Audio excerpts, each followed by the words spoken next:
नमस्कार दोस्तों, मैं हूं रविश कुमार।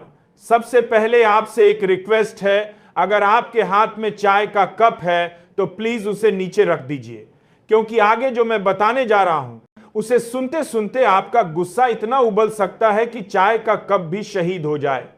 और हां, यह सिर्फ बुलडोजर की कहानी नहीं है, इसके पीछे छिपा एक ऐसा सच है जिसे सुनकर आप चौंक जाएंगे। सोचिए, आप घर में आराम से बैठे हैं, बच्चे कार्टून देख रहे हैं, अम्मा रोटियां सेक रही हैं, बापू अखबार पलट रहे हैं। तभी गली से आती है गरजती आवाज, धड़ धड़ धड़। वही बुलडोजर, साथ में पुलिस की गाड़ियां, सिपाही और अफसर ऐसे खड़े जैसे किसी दुश्मन के किले पर हमला करने जा रहे हों। और फिर बिना किसी नोटिस, बिना किसी अदालत के आदेश आपका घर मलबे में बदल दिया जाता है। आप सोचते हैं मैंने तो चोरी नहीं की, न डकैती, न आतंकवाद। टैक्स भरता हूं, बिजली का बिल चुका दिया, बच्चों को स्कूल भेजता हूं, फिर मेरा घर क्यों? बच्चे चीखते हैं, अम्मा रोती है, बापू गिर पड़ते हैं और टीवी एंकर कहते हैं देखिए कानून का राज।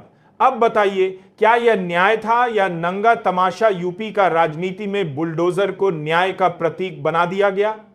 चुनावी रैलियों में नारे लगे, भीड़ तालियां बजाती, टीवी पर एंकर ऐसे ताली बजा रहे थे जैसे वर्ल्ड कप जीत लिया हो। लेकिन अदालत ने साफ कहा, बिना नोटिस, बिना सुनवाई बुलडोजर चलाना गैर कानूनी है। यानी कल तक जिस पर तालियां बज रही थीं, आज वही सत्ता की गर्दन पर तलवार बन गया है। सवाल यह है, जिम्मेदार कौन? सोचिए, एक रिक्शा चालक जिसने ईंट ईंट जोड़कर घर बनाया, उसकी गलती क्या थी? उसका घर ढहा दिया गया, बच्चों के सपने टूटे, अम्मा की उम्मीदें बिखरी, बापू का आत्मविश्वास मिट्टी में मिल गया।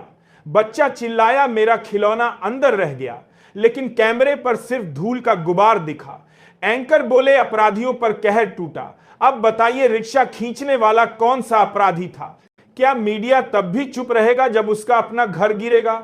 लोकतंत्र का चौथा स्तंभ कहलाता है मीडिया। लेकिन जब बुलडोजर चला तो मीडिया सत्ता की गोद में बैठकर ताली बजा रहा था। अदालत ने कहा यह सब अवैध था, लेकिन टीवी स्टूडियो खामोश हो गए। क्यों? क्योंकि कैमरा हमेशा सत्ता के चेहरे पर फोकस करता है, जनता के आंसुओं पर नहीं। अब सोचिए, अगर कल को किसी एंकर के अपने स्टूडियो पर बुलडोजर आ खड़ा हो तो वह क्या कहेगा? बुलडोजर सिर्फ एक मशीन नहीं रहा, यह एक चुनावी ब्रांड बन गया। मंच पर नेता कहते अपराधियों पर बुलडोजर चलेगा, भीड़ तालियां बजाती।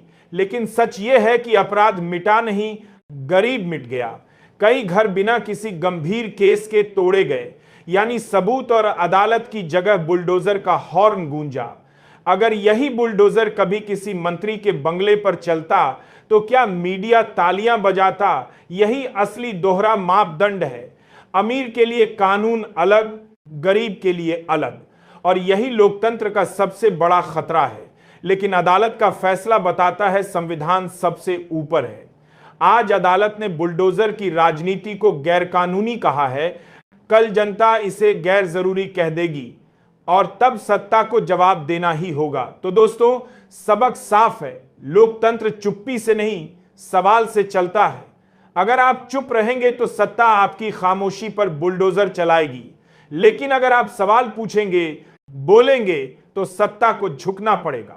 और याद रखिए, देश बुलडोजर से नहीं, संविधान से चलता है। जय हिंद।